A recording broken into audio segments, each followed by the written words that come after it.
अब measurement of power का second part हम स्टार्ट कर रहे हैं और सेकंड मेथड है हमारी, थर्ड मेथड है हमारी 2 वाट मीटर मेथड। ये 2 वाट मीटर मेथड बैलेंस और अनबैलेंस दोनों प्रकार के लोड के लिए हम यूज़ करते हैं। बैलेंस एंड अनबैलेंस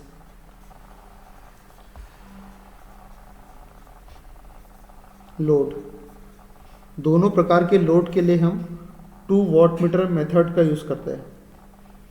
और इस मेथड में कुछ इस प्रकार का सर्किट अरेंजमेंट होता है। जैसे मुझे 3 फेस की पावर का मेजरमेंट करना है तो मेरे पास 3 फेस लोड है, ये लोड है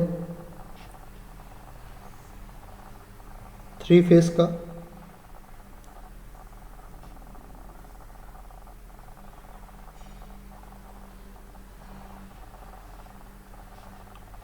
और इन तीनों फेस में से केवल 2 फेस में वाट मीटर कनेक्टेड रहेंगे। ये वाट मीटर,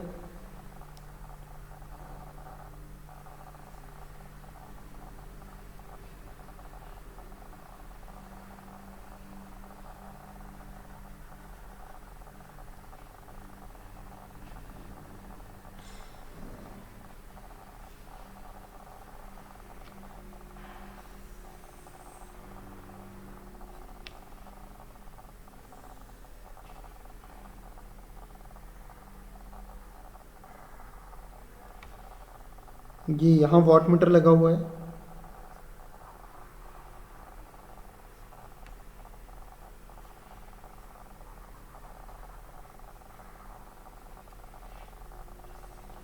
ये वाट मीटर 1 है और ये वाट मीटर 2 है।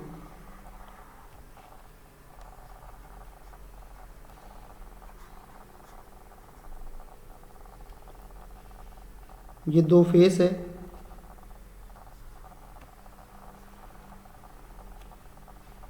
ये आर फेस, ये वाई फेस और बी फेस। जैसे कि मेरी मेथड का नाम 2 वाट मीटर मेथड है, इसलिए मैं 2 वाट मीटर का यहाँ यूज़ करूँगा।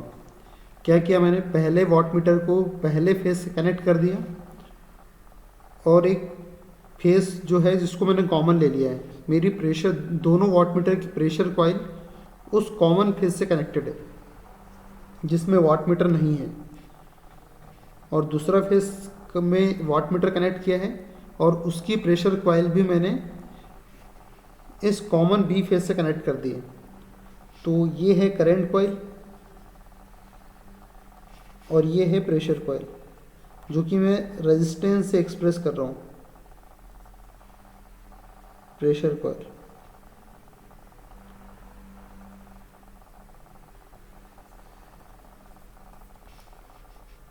ये लोड है मेरे पास।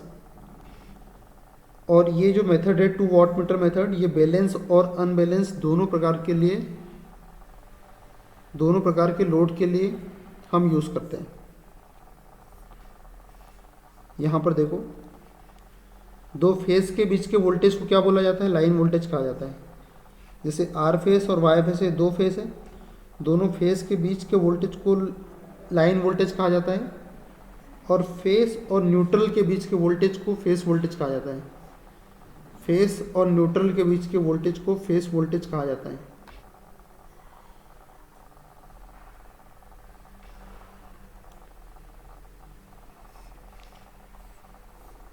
ठीक है, अब आगे बढ़ते हैं। अब आपको तीनों फेस के बारे में पता होना चाहिए। यहाँ कौन कौन से 3 फेस हुए देखो, एक तो वी आर एन एक फेस हो गया, आर फेस और न्यूट्रल एक फेस होता है, फिर वाई फेस और न्यूट्रल ये दूसरा फेस हो गया, और बी फेस और न्यूट्रल ये तीसरा फेस हो गया मेरे पास। ये 3 फेस है मेरे पास, और ये तीनों फेस आपस में एक दूसरे से 120 डिग्री के फेस डिफरेंस पर है।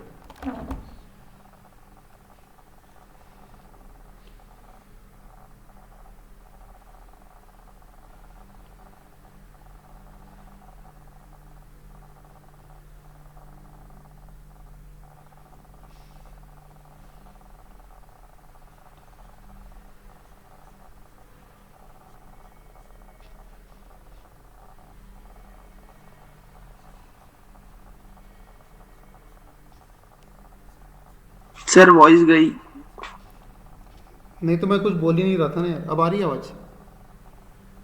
यस सर, आ सर रही है। लेकिन माइक आपका पूरा हिल डुल रहा था ना सर, तो मुझे लगा आप बोल रहे हो कुछ। अच्छा, आवाज़ नहीं आ रही? अब आ रही है?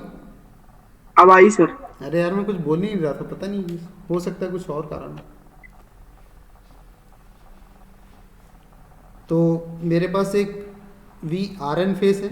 आर और एन मतलब एक आर फेस और न्यूट्रल को एक फेस बोलेंगे, आर ये वाई फेस और न्यूट्रल को दूसरा फेस बोलेंगे, बी फेस और न्यूट्रल को तीसरा फेस बोलेंगे। और तीनों फेस आपस में एक दूसरे से 120 डिग्री के फेस डिफरेंस पर है।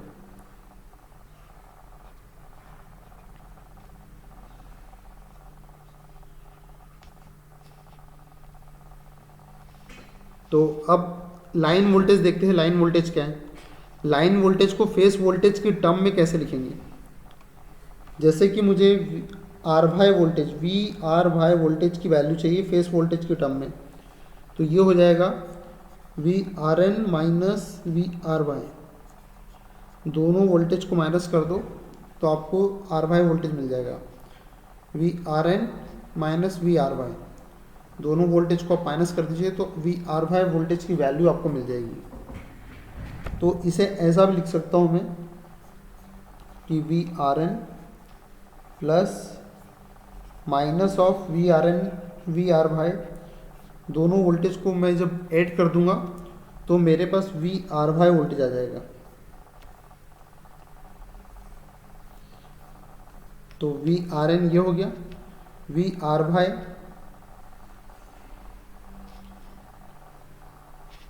ये, रुक जाओ एक मिनट, यहाँ वी वाई एन आना चाहिए।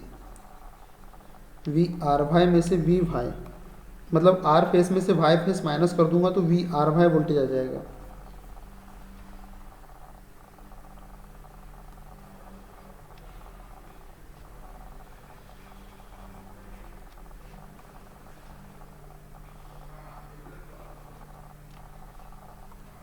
तो इन दोनों वोल्टेज को मैं ऐड कर दूंगा, वी आर एन में minus of we Y N को ऐड कर दूंगा।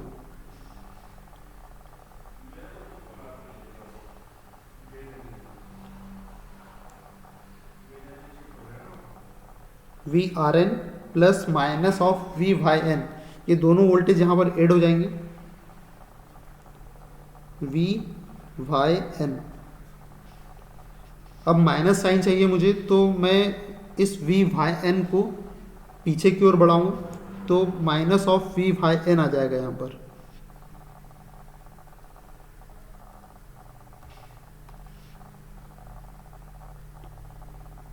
देखो ये वी वाई एन अभी पॉजिटिव है, जब इसे पीछे की ओर बढ़ाऊंगा तो minus of we Y n आ जाएगा मेरे पास।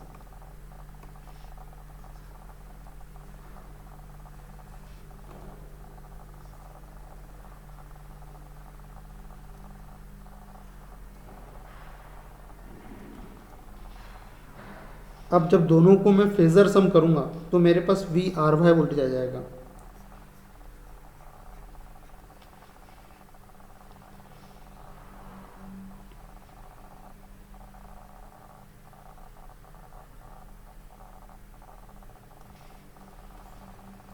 इस लाइन के पैरेलल एक लाइन खींचूंगा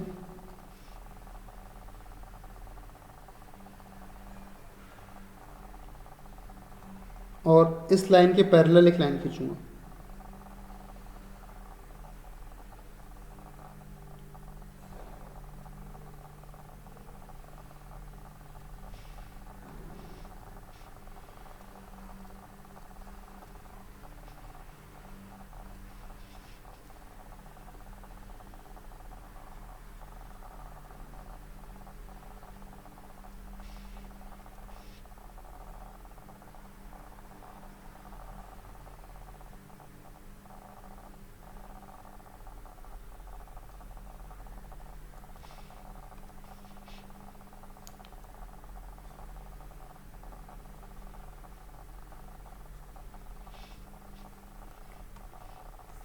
अब ये जो वी आर वाई हो गया, अब वी आर बी वोल्टेज, दो फेस के बीच का वोल्टेज लाइन वोल्टेज कहलाता है। ये आर फेस और वाई फेस का वोल्टेज हो गया वी आर वाई, और इसकी वैल्यू कितनी हो जाएगी, इस आर फेस में से वाई फेस को माइनस कर दो तो ये हमें वी आर वाई की वैल्यू मिल जाएगी। अब मुझे वी वाई बी की वैल्यू चाहिए, ये भी एक फेस है और ये भी एक फेस है, तो इन दोनों के बीच का वोल्टेज लाइन वोल्टेज कहलाएगा।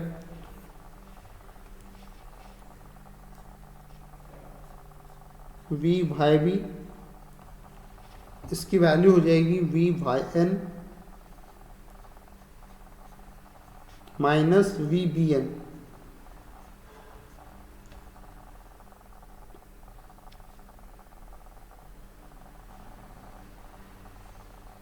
तो इसे ऐसा लिख सकता हूँ, V Y N plus minus of V B N तो वी वाई एन तो ऑलरेडी इधर ही है, ये minus of V B N, तो वी बी एन अभी इस सेट है तो पॉजिटिव है, नेगेटिव चाहिए तो मुझे पीछे की ओर बढ़ाना पड़ेगा, तो इसे मैं पीछे की ओर बढ़ाऊंगा।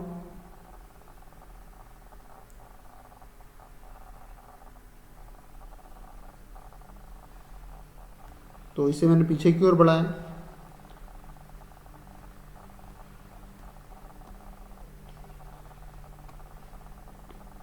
तो ये हो गया minus of V B N.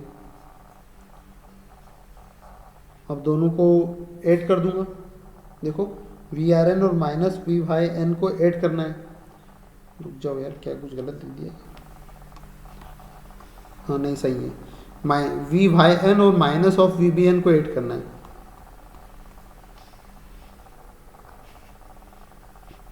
तो इसके पैरेलल एक लाइन खींच देंगे,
तो ये मेरे पास आ गया।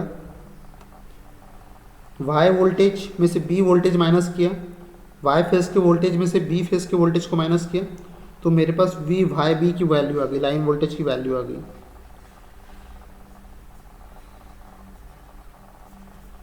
अब ये क्यों बताना चाह रहा हूँ वो देखिए,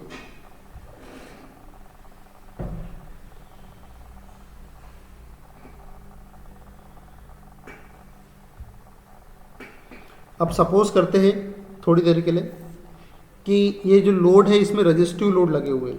थोड़ी देर के लिए हम एज्यूम करते हैं कि जो लोड है इसमें रजिस्टिव लोड लगा हुआ है।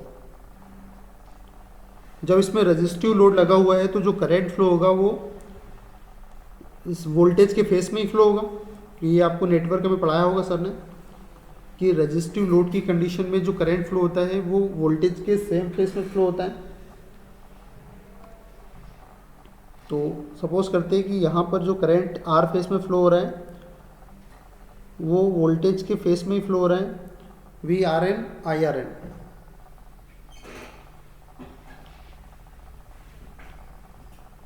अब ये देखिए, ये यहाँ से लेकर यहाँ तक जो टोटल वोल्टेज टोटल एंगल है वो कितना है, 120 डिग्री। यहाँ से लेकर यहाँ तक का जो टोटल एंगल है वो 120 डिग्री है। तो इतना पोर्शन ये 60 डिग्री का हो जाएगा और ये जो रिमेनिंग पोर्शन है ये भी 60 डिग्री का हो जाएगा। जब ये 60 डिग्री का है तो ये पोर्शन भी 60 डिग्री का हो जाएगा, क्योंकि ये वाली लाइन इन दोनों एंगल को, ये ऐसी लाइन है और बीच में से एक लाइन जा रही है। ये देखो ये वी हाई एन वाली लाइन बीचों बीच में से जा रही है, तो ये टोटल 120, तो इतना पोर्शन 60 डिग्री का हो गया और इतना पोर्शन 60 डिग्री का हुआ। तो ये जो लाइन जा रही है वी हाई एन, ये बीच में से जा रही है, तो ये इतना पार्ट 60 डिग्री का हो जाएगा और इतना पार्ट 60 डिग्री का हो जाएगा। और ये जो बीच से जो लाइन जा रही है ये और काट देगी 30 डिग्री और 30 डिग्री में, तो इतना पोर्शन अगेन ये इतना एंगल 30 डिग्री हो जाएगा और इतना एंगल अगेन 30 डिग्री हो जाएगा। तो ये 30 डिग्री में इस वी आर वाई वोल्टेज वाली लाइन ने काट दिया ऐसे।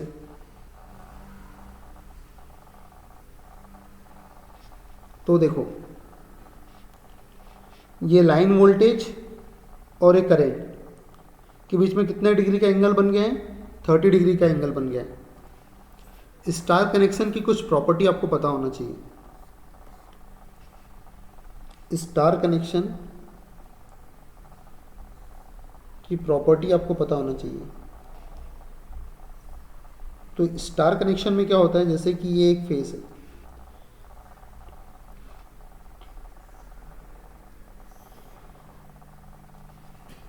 ये आर फेस है, ये वाई फेस है, ये बी फेस है और ये न्यूट्रल है।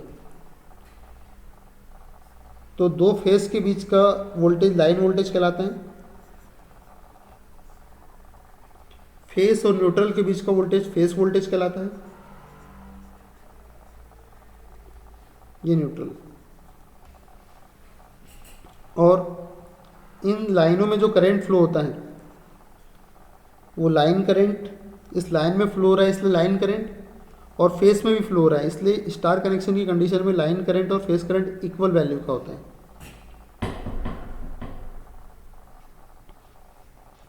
और जो लाइन वोल्टेज और फेस वोल्टेज में ये रिलेशन होता है, line voltage √3 times of phase voltage होता है स्टार कनेक्शन के केस में, और लाइन करंट और फेस करंट इक्वल होता है in case of star connection.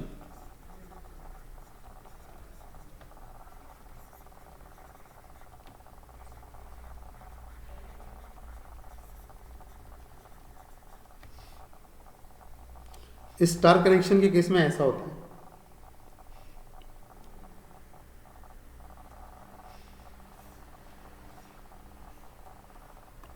तो यहां पर देखिए ये वी आर वाई ये कौन सा वोल्टेज है, ये लाइन वोल्टेज, और ये जो आई आर है ये लाइन करंट और फेस करंट दोनों इक्वल वैल्यू के होते हैं। तो ये है लाइन करंट या फिर फेस करंट, एक ही बात है, क्योंकि स्टार कनेक्शन के केस में लाइन वोल्टेज और लाइन करंट और फेस करंट इक्वल वैल्यू के होते हैं। तो यहाँ पर यहाँ वी आर वाई ये लाइन वोल्टेज है, करंट नहीं। तो लाइन वोल्टेज और फेस करंट या लाइन वोल्टेज और लाइन करंट के बीच का एंगल कितना है, 30 डिग्री। इस ग्राफ से हमें पता चल रहा है एंगल बिटवीन। कोई डाउट हो तो आप पूछ सकते हो, तुरंत पूछा करो, नहीं तो बाद में फिर वो क्लियर नहीं होगा। एंगल बिटवीन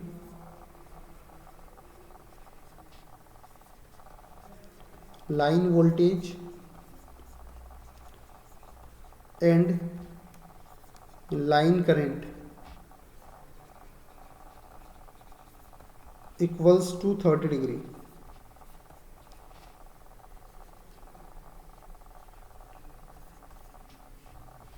चलो आगे बढ़ते हैं।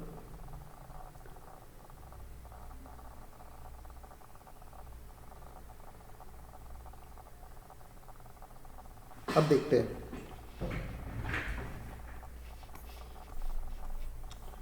अब ये W1 वाट मीटर की रीडिंग चेक करते हैं, W2 वाट मीटर की रीडिंग चेक करते हैं, क्योंकि जो टोटल पावर होगी हमारे पास इस 2 वाट मीटर मेथड के थ्रू जो पावर निकलेगी, टोटल पावर वो किसके बराबर होगी, वाट मीटर 1 और वाट मीटर 2 की रीडिंग के समेशन के इक्वल होगी टोटल पावर।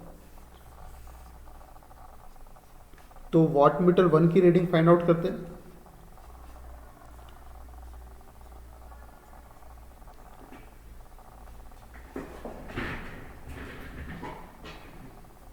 देखो वाट मीटर वन क्या क्या रीडिंग होती है वाट मीटर की?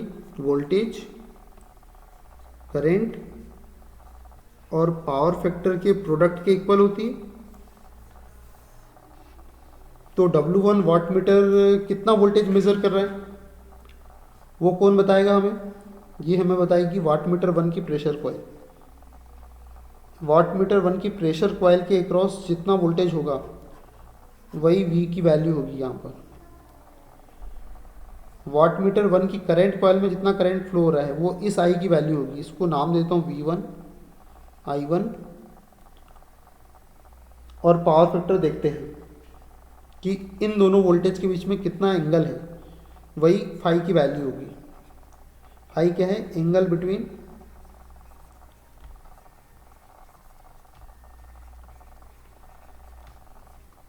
V1 and I1। चलो चेक करें जरा।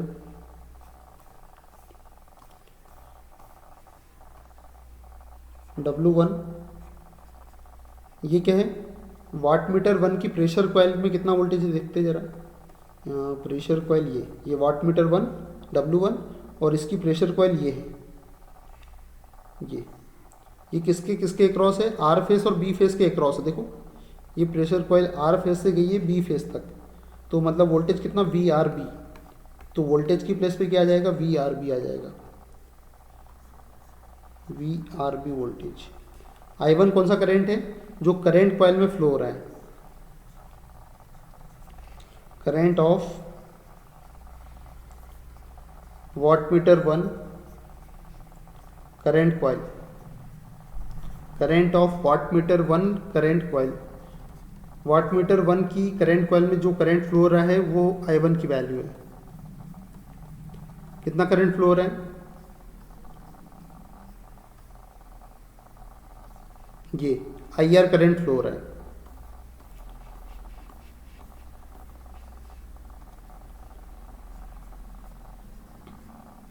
कॉस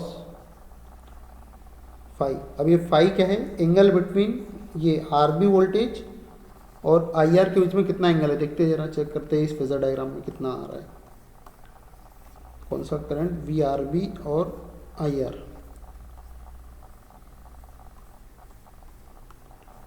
तो ये VRB किधर है? VRB VRB ये VRB क्या होगा? VRB VRN plus minus of VBN। इन दोनों का रिजल्टेंट VRB होगा। तो VRN में VBN को जोड़ देते हैं, नेगेटिव वाले VBN को। VRN में ये माइनस ऑफ VBN क्या है? ये वाला। तो इन दोनों का रिजल्टेंट यहाँ कहीं आएगा। इसके पैरेलल एक लाइन खींच देंगे। इसके पैरेलल एक लाइन ड्रॉ करूँगा मैं यहाँ पर। तो इसके पैरेलल जब लाइन ड्रॉ करूँगा तो ये वैल्यू यहाँ पर आएगी, और इस रेड वाली लाइन के पैरेलल एक लाइन ड्रॉ करूँगा।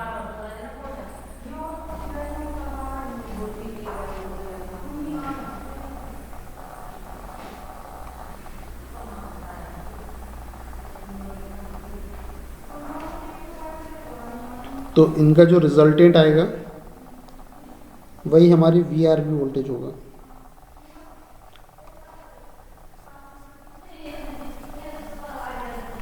तो VRB और IB करंट कहाँ फ्लो होगा?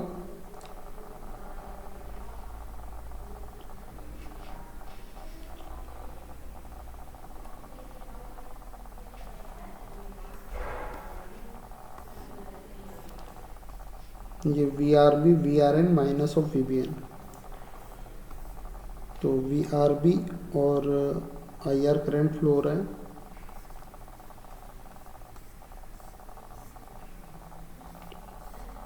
तो IB करंट मेरा यहाँ फ्लो होगा।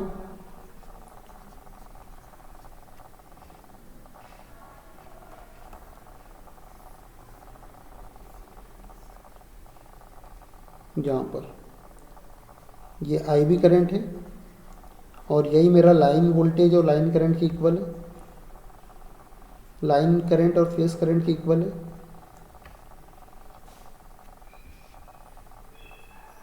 अब देखते हैं इसके बीच में कितना एंगल बन रहा है।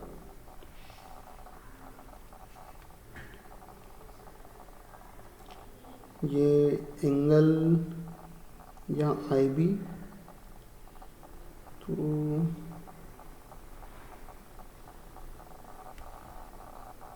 अब इसको थोड़ा पीछे की ओर ले जा लो।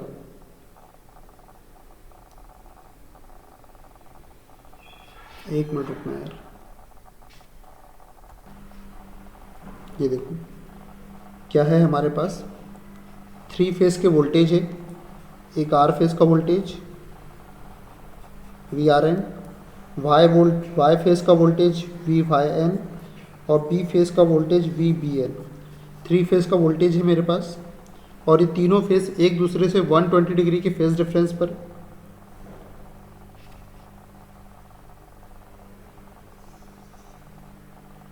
ये तीनों फेस आपस में एक दूसरे से 120 डिग्री के फेस डिफरेंस पर है। ये है आर फेस, ये है वाई फेस,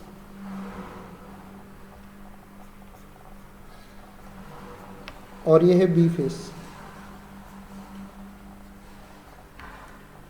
ये आपस में एक दूसरे से 120 डिग्री के फेस डिफरेंस पर है। अब यहाँ जो लोड लगा हुआ है, ये जो लोड लगा हुआ है, ये रेजिस्टिव लोड भी हो सकता है और इंडक्टिव लोड भी हो सकता है। ये आर लोड भी हो सकता है, ये आर एल लोड भी हो सकता है, और ये किसी भी प्रकार का लोड हो सकता है। तो सपोज करते हैं कि ये आर एल लोड है। मोस्टली 80-90% केस में आर एल लोड ही होता है। तो अगर ये आर एल लोड है तो करंट क्या करता है, आर एल लोड की कंडीशन में लैग करता है। आपको बताया होगा नेटवर्क की क्लास में। तो सपोज करते हैं कि करंट 5 डिग्री लैग कर रहा है, मतलब पीछे चल रहा है। तो एंटी क्लॉकवाइज में जो आगे रहता है वो आगे चलता है, जो एंटी क्लॉकवाइज में पीछे रहता है वो पीछे चलता है। तो आर फेज का जो करंट है वो आई आर है, और ये 5 डिग्री लैग कर रहा है। अभी इसके पहले वाले फेजर डायग्राम में मैंने आपको रजिस्टिव लोड लेकर बताया था। अभी मैं ये कंसिडर कर रहा हूँ कि मेरे पास आर एल लोड है, जो जिसकी वजह से मेरा करंट कुछ डिग्री लैग कर रहा है, पीछे चल रहा है। उसी प्रकार से ये वाई फेज का वोल्टेज है, तो इसका करंट भी 5 डिग्री लैग कर रहा है।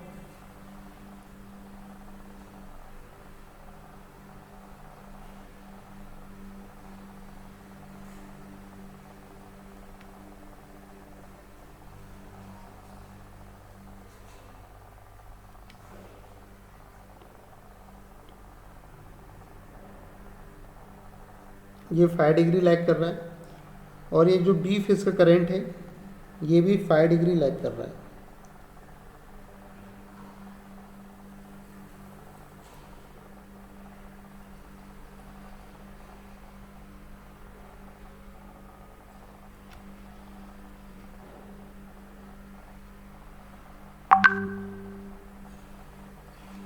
ठीक है।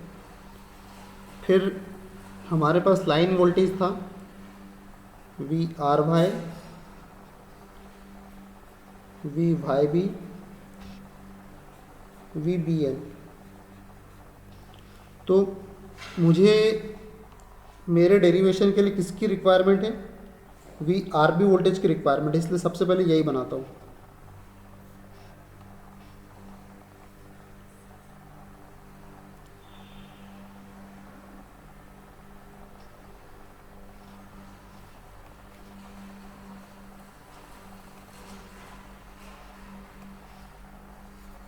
वी आर बी वोल्टेज चाहिए मुझे,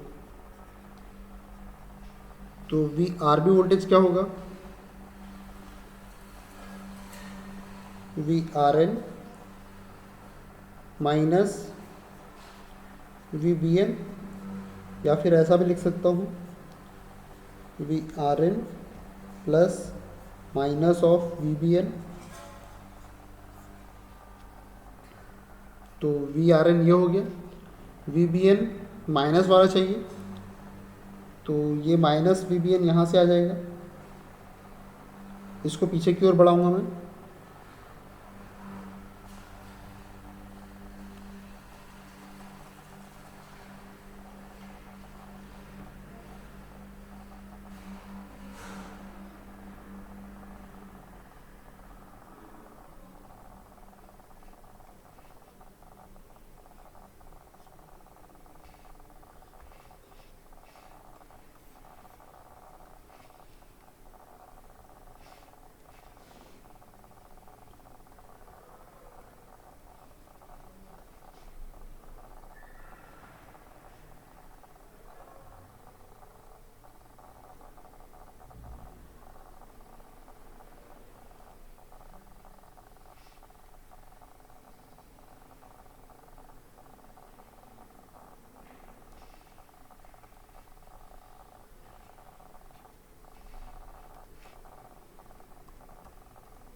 तो मेरे पास वोल्टेज आ जाएगा वी वी कौन सा वोल्टेज चाहिए मुझे, वी आर बी वोल्टेज चाहिए।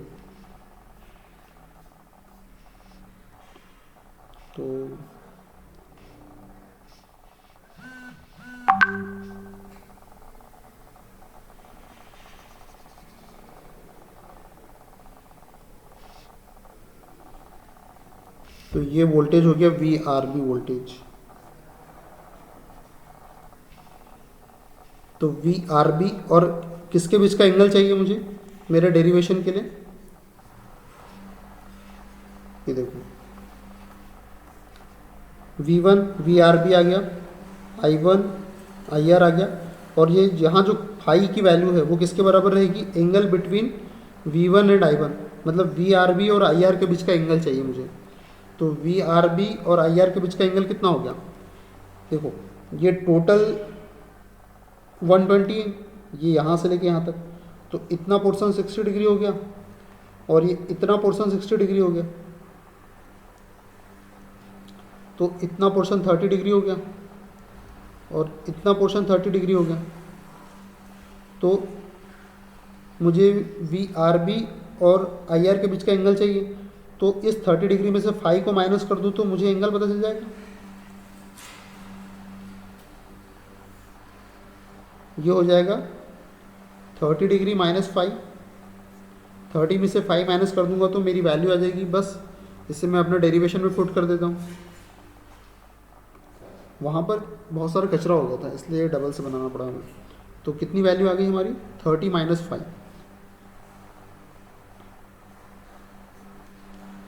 इसी प्रकार से W2 की वैल्यू फाइंड आउट करते हैं।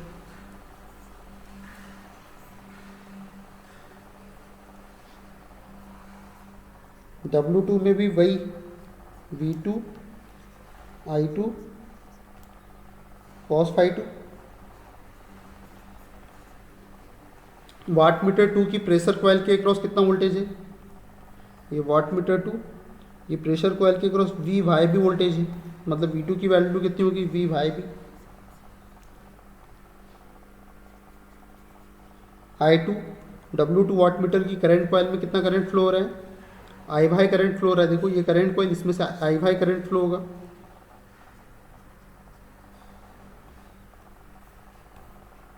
तो ये आई वाई करंट हो गया। अब दोनों के बीच में कितना एंगल है वो अभी पता करते हैं फेजर डायग्राम को देखकर।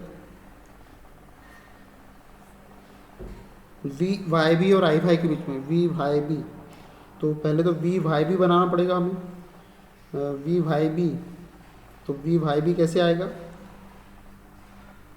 वी वाई एन में से वी बी एन को माइनस कर देंगे।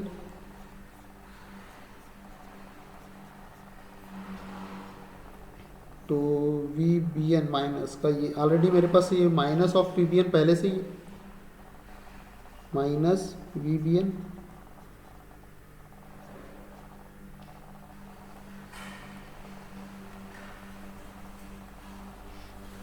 इसमें वी वाई एन को जोड़ दूँ मैं। तो फेजर सम कर देते, इसके पैरेलल एक लाइन खींचते हैं। और इसके पैरेलल एक लाइन खींचते हैं।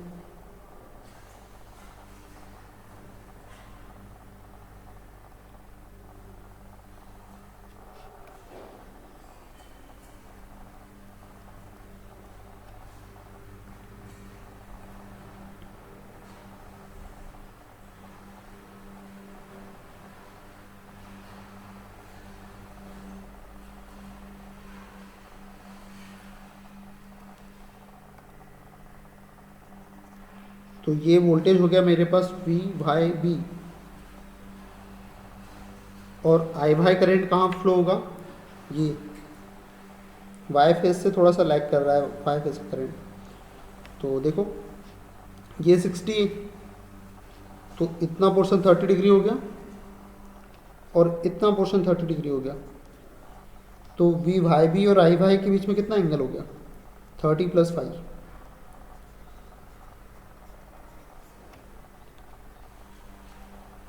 तो बस यहाँ लिख दूंगा 30 + 5। तो ये W2 वाटमीटर की रीडिंग।